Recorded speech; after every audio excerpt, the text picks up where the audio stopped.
Hey guys, it's the Hide Guy, and it's time for our weekly market update for week ending November the 9th. Week started off with Packers having offer lists very similar to last week. In fact, some people would tell you they were even a little bit more populated, as we had indicated in our last video blog. A lot of offers of very heavy hides, jumbos, super jumbos, multiple selections of those heavier weight hides, as well as lots and lots of heavy native steer hides. Heifer offerings were very few and far between, while there is also several different selections of wet blue hides for sale as well. As far as interest on hides, started out decent, very similar to last week starting out. But as the week progressed, Packers' reluctance to trade the market lower went back. They wanted to counter at their full asking prices. A lot of guys, being buyers, refused, didn't want to improve their bids. So there was a fair amount of business that didn't get concluded. Those buyers who were a little bit closer to asking prices, it seemed as if Packers were willing to negotiate somewhat. Overall, I would say prices traded steady to just a touch lower, depending on the selection, depending on the packer. While trading on native steers, just point of reference, ranged about $4 to $5 from high to low, and that depended on the individual packer, how many loads they were going to sell, and how quick they had to ship. So pretty wide range of trading there on natives. As far as how many hides traded hands last week, I'm of the opinion that very likely that Packers did not clear their production. As far as cow hides, no change there. People said producers came in with offer list as populated, if not more populated than last week. Like big packer hides, interest was decent to start the week. However, most guys didn't want to trade it lower. However, late in the week, there are all kinds of rumors pointing at one of the large producers traded a significant number of hides at levels, if the stories are true, at levels, say, $2, $3, maybe even $4 below where the last trade was. But again, these were rumors. I could not get anybody to confirm those trades, but there's a lot of people talking about that activity there. So as far as the harvest last week, 640,000 on your knock.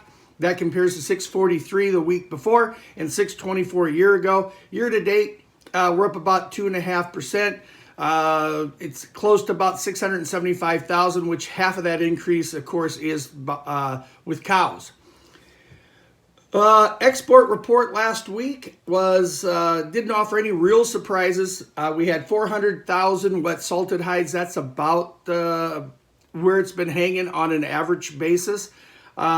Net sales of wet blue, a bit encrypted. We had 32,000 reported for shipment in 2018. And of course, how everybody loves people reporting for shipment next year. But those were about almost 55,000. So point to note on the wet blue sales, they continue to fall short of what I believe is the weekly production of 165,000. They have not got up over 125 on the average for the last 2 months running. So that's why you're seeing so many offers of wet blue out there, in addition to what we had said earlier. Taking a quick trip around the globe, the announcements by two of the large automotive tanners in Europe that they're reducing soaks has taken a huge toll on the bullhide market. Prices of South German bulls down 3, 4, 5 cents a kilo, depending on the producer. Reports of many people trying to push for sales of these bulls to keep them moving. Meanwhile, cowhide sales are not doing well. You have the situation in Hebei in China, where the government came in because of pollution problems and cut power to a number of tanneries. Many of those tanners are are furniture tanners, and they buy cowhides, not only from Europe, but from the United States, as well as Brazilian wet blue and stuff out of Australia. So in Europe, lots of reports of people having plenty of hides for sale, reluctant to trade it. They'll trade it down, but they're reluctant to take it as low as some of the buyers. They're wanting to, pay $3, $4, $5 less. They want to try to keep it at $1, maybe $2. So a lot of a big stalemate, I guess, going on there. Brazil, no real change in the overall situation. Packers continue to struggle to move their fresh hides. They want to get more money. Tanners can't pay any more money because they can't get improvements on prices on wet blue because they have wet blue to sell. So still a stalemate in Brazil. Underlying pressure still facing that sellers in Brazil as well. And in Australia, really no overall change. Good news for producer is that harvest levels are moving lower.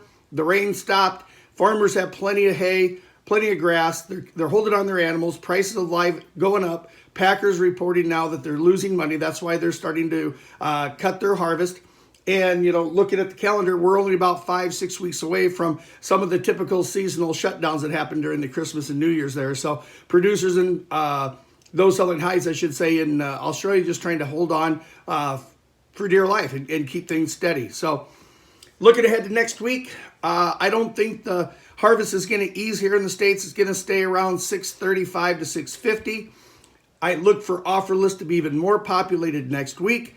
There's all kinds of accusations that the Packers are trading at lower money to average older outstanding sales down. I think that's going to continue. You're going to see the underlying pressure envelop the entire market. That's why if prices are going to change, I say there's a better chance of them going lower before they go higher, and that hasn't changed for quite some time now.